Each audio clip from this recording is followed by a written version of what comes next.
Labadii isbuuc ee u dambeysay waxaa warbaahinta Norway haystay wareysi uu bixiyey rugcaddaa ka soo shaqeeyay ururada gargaarka, sidoo kalena soo noqday ergeygii gaarka ah ee wasaaradda arrimaha dibadda ee Norway u qaabilsanaa arrimaha Soomaaliya, iyadoo lagu magacdaray ciwaanka maqaalka "Gargaarkaan siina Soomaaliya ma shaqaynayo".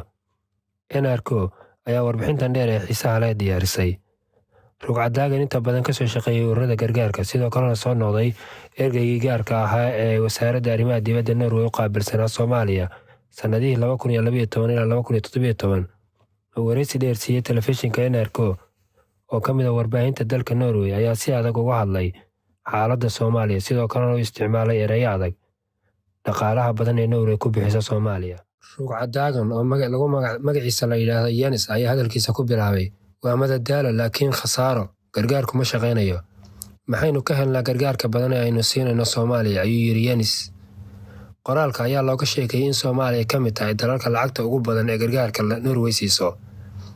Lacagta Norway siiso Soomaaliya ayaa 4.4 bilyan oo lacagta Norwejiyaanka ah, looguna talagalay in nolosha dadka Soomaaliyeed wax loogu qabto. NRK oo la kulmay Jens ayaa ku sheegeen sida ay ugu fiican tahay horumarinta dimuqraadiyadda iyo u dagaalamidda xuquuqda bini'aadamka. Haddaba su'aasha la isweydiiyey ayaa waxay tahay: ma guulaysatay lacagtan tirada badan ee dowladda Norway ku bixisa arrimaha gargaarka iyo kobcinta nolosha dadweynaha ku nool waddamada soo koraya ee ay Soomaaliya ka mid tahay? Mawduuca ayaa noqday mid aad loo hadal hayo kadib markii Taliban ay la wareegeen gacan ku haynta Afghanistan dhowr maalmood gudahood bishii August ee sanadkan.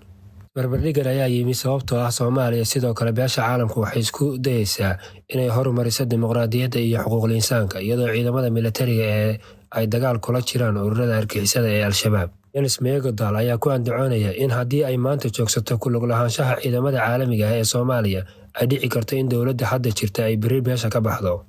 Taliban iyo Al-Shabaab waxaa loogu tilmaamaa ururo argixiso oo ilaa hadda waxaad odhan kartaa inay yihiin, laakiin sidoo kale waa dhaqdhaqaaqyo siyaasadeed, taasoo macnaheedu yahay inay haystaan taageero dadkooda. Waxaana taas kuu sii cad oo kugu muujisay midka Afghanistan, laakiin ma jecli runta. 30 sano oo dagaal sokeeye ah.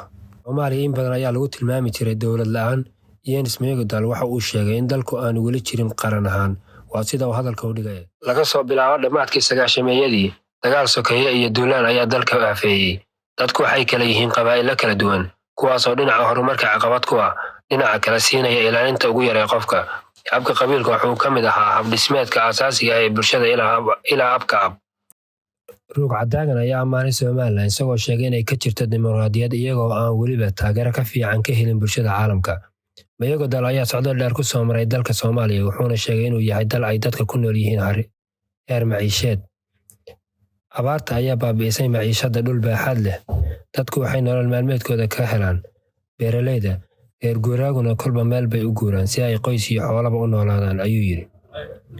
Soomaalidu waa dad caqli badan, akhlaaq badan, qaar badanna kaftan yaqaan yihiin, waxayna iska aaminsan yihiin inay yihiin kuwa ugu caqli badan adduunka, dadka ugu quruxda badan adduunka, waxaana laga yaabaa inay saxan yihiin, ayuu yidhi isagoo qoslaya.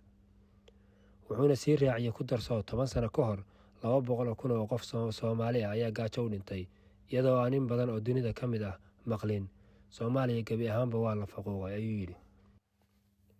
Warbixinta ayaa sidoo kale looga hadlay siminaaro loo qabto siyaasiyiinta Soomaaliya, kuwaasoo marar badan yimi caasimadda Norway ee Oslo.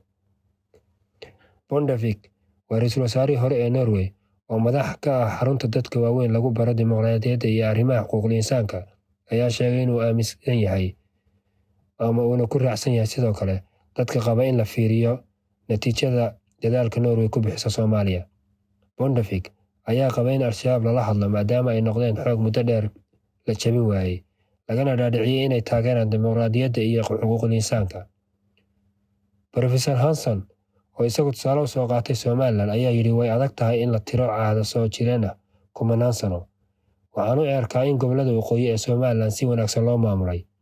Dabcan waxaa jira caqabado la xiriira xisbiyada iyo sida dadku daacadda ugu yihiin weli arrimaha qabiilka Somaliland.